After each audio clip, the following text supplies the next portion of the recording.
On this Saturday night, the review into how RCMP handled Colten Boushie's death. The racial reckoning for the family. But will there be any punishment?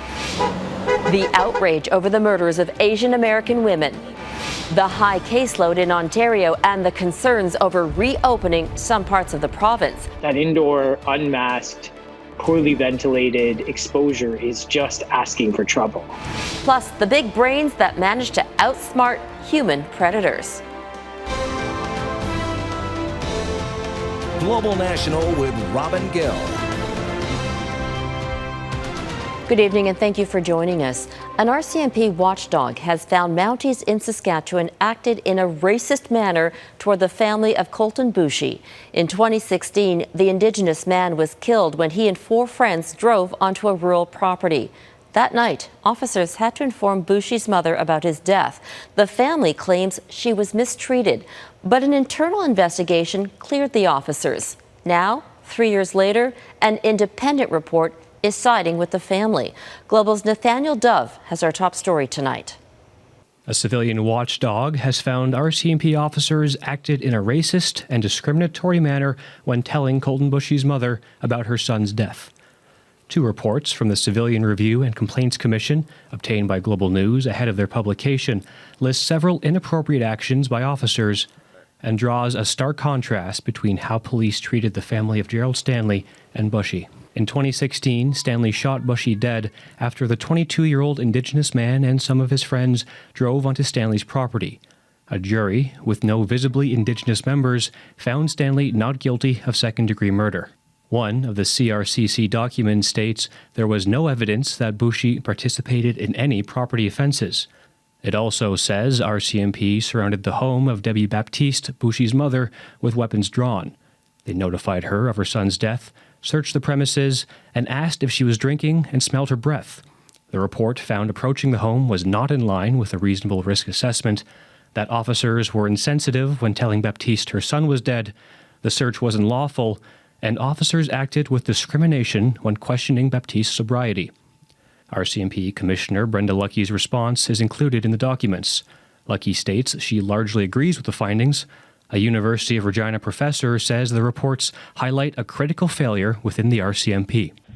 The commissioner does not understand what systemic racism means, and we have clear examples here of what systemic racism is in practice. Michelle Stewart says the reports show the RCMP haven't learned from its past. In 2020, Lucky said she believed there is an unconscious bias within the Mounties, but said she struggled with the definition of systemic racism and how it applied to the force. Stewart says the findings suggest the RCMP needs transformative change. The first, I think it's probably time for Brenda Lucky to maybe step out of this position. And second, there needs to be more accountability in policing. The review concluded by saying Lucky's response missed an opportunity to take responsibility for the actions of her officers in this case. The RCMP did not respond to multiple requests by Global News for comment. Members of Boushie's family say they will speak on the findings Monday when they are made public. Nathaniel Dove, Global News, Saskatoon. There is growing outrage in Canada and the United States over the murders of 6 Asian American women in Atlanta. The case could be a real test for Georgia's new hate crimes law. Yesterday, U.S. President Joe Biden visited the city to help it heal. Jennifer Johnson reports, and a warning, some of the images may be disturbing. Across America, people are standing up against Asian American hate after a shooting rampage at 3 Atlanta area spas left 8 dead, including 6 Asian Americans. Feeling right now is unification and solidarity, bridging communities together. Newly surfaced surveillance video shows confessed gunman Robert Long waited in his car for an hour before walking into Young's Asian Massage. Marcus Line was there and believes his masseuse saved his life. When I first heard that first gunshot go off, I got back up. Then the girl got in front of me. She was like, wait. And then once I hid behind the bed, I heard another gunshot. I saw her fall. A report by the group Stop AAPI Hate finds the U.S. saw nearly 3,800 incidents targeting Asian Americans and Pacific Islanders over the last year. Some blame former President Donald Trump for fueling anger after repeatedly calling COVID-19 the China or Kung flu. Too many Asian Americans have been walking up and down the streets and worrying, waking up each morning the past year feeling their safety and the safety of their loved ones are at stake. President Joe Biden and Vice President Kamala Harris met with Asian American community leaders in Atlanta Friday, trying to console a grieving city. The Asian community is scared. We are living in terror. We have been for the past year at least. The fear is widespread after several recent attacks against the most vulnerable, elderly Asian Americans. This one against a 69-year-old woman near San Francisco was caught on video. While this 75-year-old woman in San Francisco fought back against her assailant. City police have stepped up patrols. When I see people's grandparents getting punched in the face and pushed over, it breaks my heart. Asian Americans are looking for help. President Biden is urging Congress to pass the COVID-19 Hate Crimes Act, which would fast-track federal investigations of hate crimes, while calling on all Americans to stand up to bigotry. Jennifer Johnson, Global News, Washington. To the pandemic now. Ontario is seeing a surge in COVID-19 cases just as it loosens restrictions in some of the hardest hit regions. Today, the province reported over 1,800 new cases. That's the highest since the start of February. Despite the spike, patios are back in business in COVID-19 hotspots. Katherine Ward reports. Unlocking the patio is a sure sign of spring. Come right in. Restaurant staff across Toronto and some surrounding areas were busy Saturday preparing to welcome back customers, but only outside. I just come to work early because there's going to be a lot of extra cleaning and stocking, and we're going to have to check, get the beer draft running, all kinds of things. The regions are still under Ontario's strictest lockdown measures, but the province says it hopes the new rules will help the economy recover. And for our regulars to come back and for them to be out in the patio and laughing, enjoying themselves, I'm looking forward to that. For businesses without established patios, owners say it's hard to take advantage of the easing restrictions. Still, Steve Acheneftos got permission to set up a few chairs outside his restaurant, even though he's not convinced it will help much. Because we're a breakfast place, so people, they know we close and we don't have a patio before. So it's very few people that come in, especially I close 3 o'clock.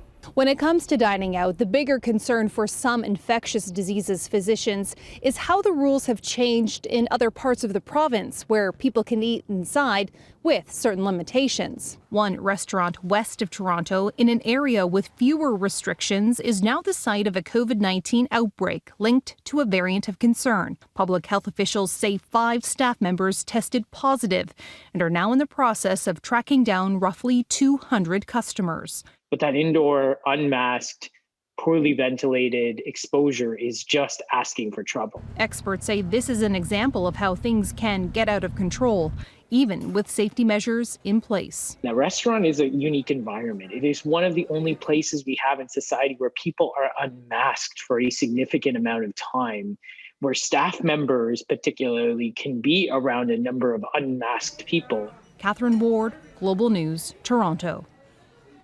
Cases are declining on the East Coast, and the Atlantic bubble is beginning to inflate once again.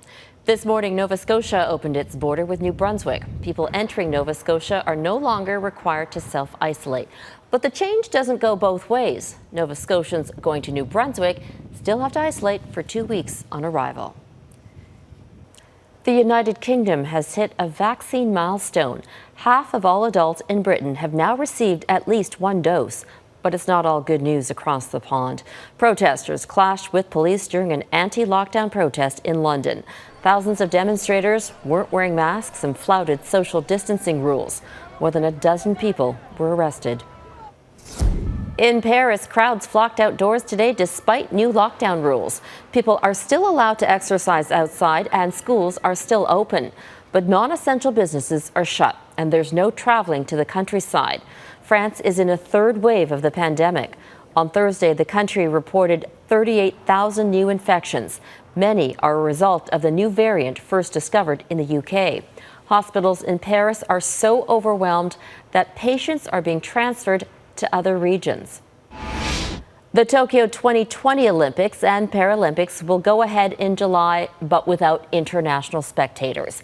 Organizers say the risk is too great. Refunds are promised for the 600,000 tickets sold to fans overseas and for the 300,000 tickets sold for the Paralympics. On Monday, another Canadian goes on trial in China charged with spying. The outcome for Michael Kovrig is expected to be the same as what came about for Michael Spavor this week. Beijing isn't keeping quiet about its position on this case. The communist government is more than hinting that it was a political move after the detention of Huawei CFO Meng Wanzhou in Vancouver. Here's Abigail Beeman. He saw us. The lawyer said he saw us. Barred from Michael Spavor's closed trial, diplomats waited outside and believe he saw them. So although they couldn't see me because the windows of the police van were tinted, I could see them, and that was a huge encouragement. Kevin Garrett lived through the very same thing, a short, closed trial in Dandong, China. My Chinese is okay, but the interpreter there didn't translate everything. And I kept asking, like, can I say something now? And, it was no, no, no. And then, yes, you can, but you can't say that. So it was very confusing. He says a closed trial gave him some hope the Chinese government wanted the issue to go away quickly. Now Spavor and the world await a verdict. And once the sentence was handed down, Mr. Garrett was returned to Canada. So, there is some precedent for optimism in this matter, but, there are just too many unknown factors for us to really be able to assess it. This week, the Chinese embassy in Ottawa has been louder than usual. In one blog post, the ambassador writes about difficulties in the Canada-China relationship, saying China takes no responsibility at all. And in the Globe and Mail, China calls for win-win cooperation, particularly on trade, but claims they have never arbitrarily taken a corporate executive hostage, as some countries have done for a certain purpose. They have said repeatedly that we're a small country and they're a big country and they're a powerful economy and we're not, and so on and so forth. But the reality is they do need Canada, because Canada is a window, a gateway, if you will, to a whole range of goodwill, economic opportunity, political cooperation, and so on, from what many people would call the West. Experts don't think we'll be waiting too long for a verdict in Spavor's case, while the second detained Canadian, Michael Kovrig, is set to stand trial Monday. Robin? Abigail Beeman in Ottawa. Thanks, Abigail. Coming up, a dormant volcano wakes up in Iceland.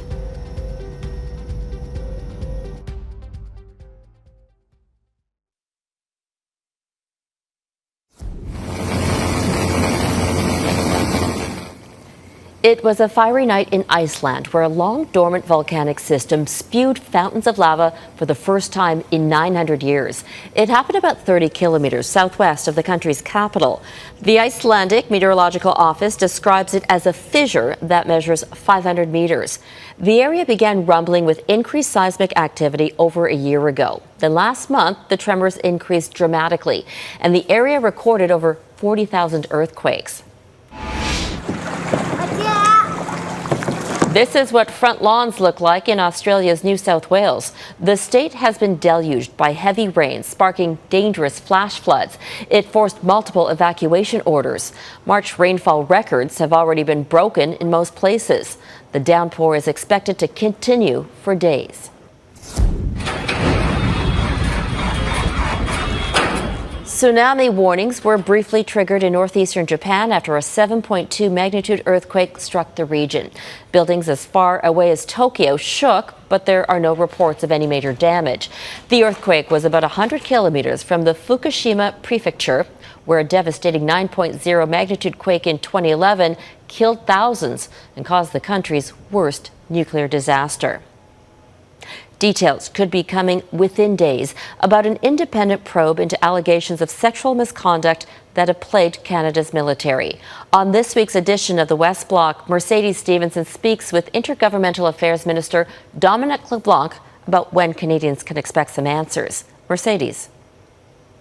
Robin, the depth and breadth of sexual misconduct in the military continues to rock the Canadian Armed Forces and has left many troops asking where to turn and how the culture of the military can be changed.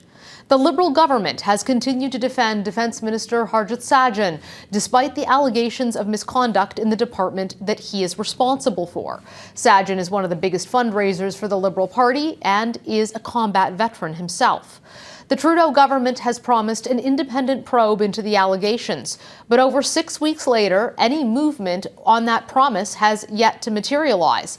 This week on the West Block, I'll ask Dominic LeBlanc, one of Justin Trudeau's most influential cabinet ministers and the person in charge of the Privy Council office, when he will be able to tell Canadians and our troops more about how the investigation will unfold. We have been obviously very concerned about these allegations, and the Prime Minister and the Defence Minister have said that we recognize the need to have a robust review of these allegations that's expeditious but that's fair, and we're committed to doing that. And the Minister of Defence and the Prime Minister will have more to say in the coming days.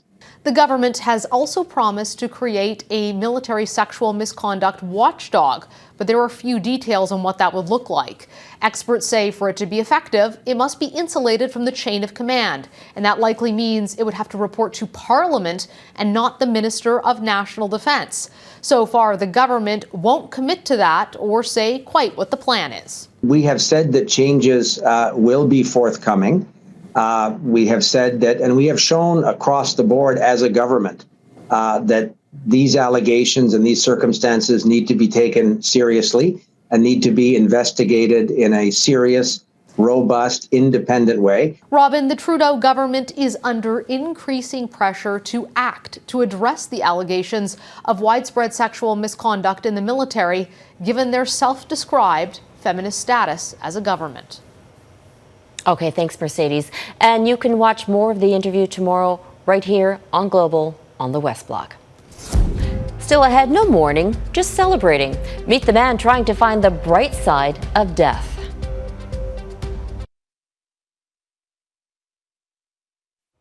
Death is never easy to talk about. And right now, it's especially difficult because we can't gather with friends and family for comfort.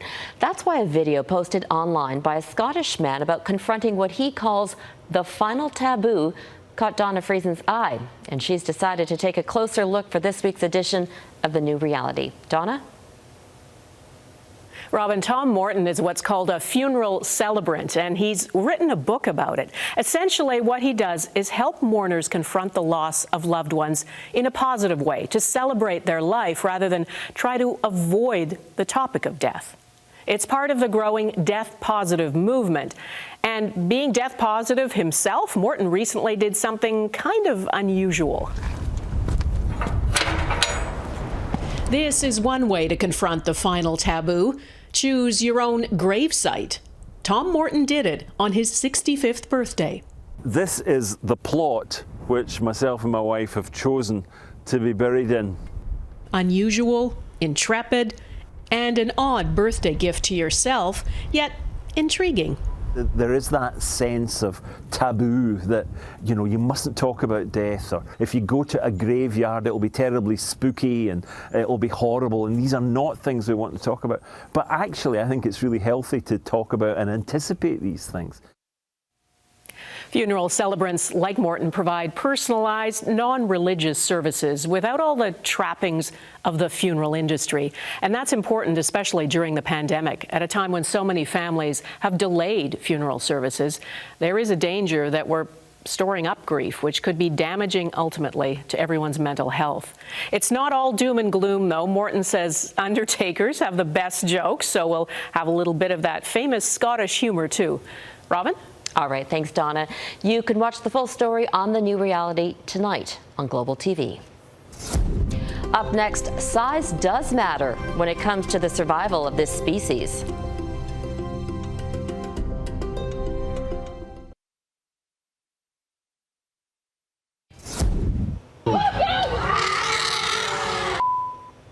Cell phone video captured this dramatic encounter at the San Diego Zoo.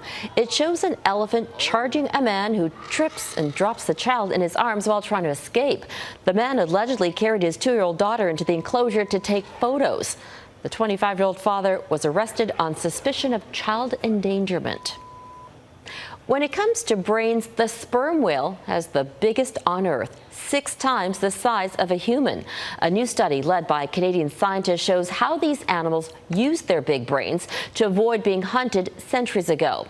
As Ross Lord explains, researchers found a pattern that's raising hope for another endangered whale. New research sheds light on why the sperm whale, which is an endangered species, was not killed off entirely. In the 18th and 19th centuries, whaling ships, like the one depicted in the classic novel and film Moby Dick, decimated the whale's population. But an international research team studied newly digitized whaling logbooks from the North Pacific Ocean and concluded sperm whales made smart use of their remarkable asset, the biggest brain on Earth. We have a real habit of underestimating what other animals can do. Traditionally, sperm whales' only predator was the orca. Staying safe meant forming defensive circles and smashing their tails outwards. That tactic left them wide open to be slaughtered when whalers began hunting them.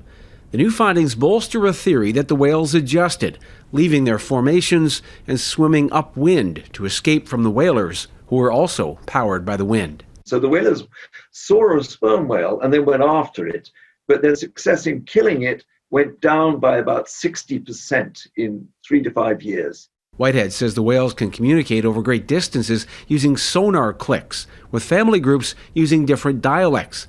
He says it's possible they warned each other in the same way they share information about where to find food. And they use this information to, at least some of the time, and more often as time went on, behave in a way to evade the whalers. The findings could raise hope for the endangered North Atlantic right whale. Their numbers are dwindling because of ship strikes and fishing gear entanglement in Atlantic Canada. That does give us a bit of hope, that they can learn effective methods to avoid the noise, the fishing gear, the plastic. Whitehead suggests creatures that survived for millions of years before humans existed should not be underestimated. Ross Lord, Global News. And that is Global National for this Saturday night. I'm Robin Gill. Tonight, Your Canada is Petawawa, Ontario. Please keep sending your photos to the email address you see, and I'll see you back here tomorrow. Have a great night.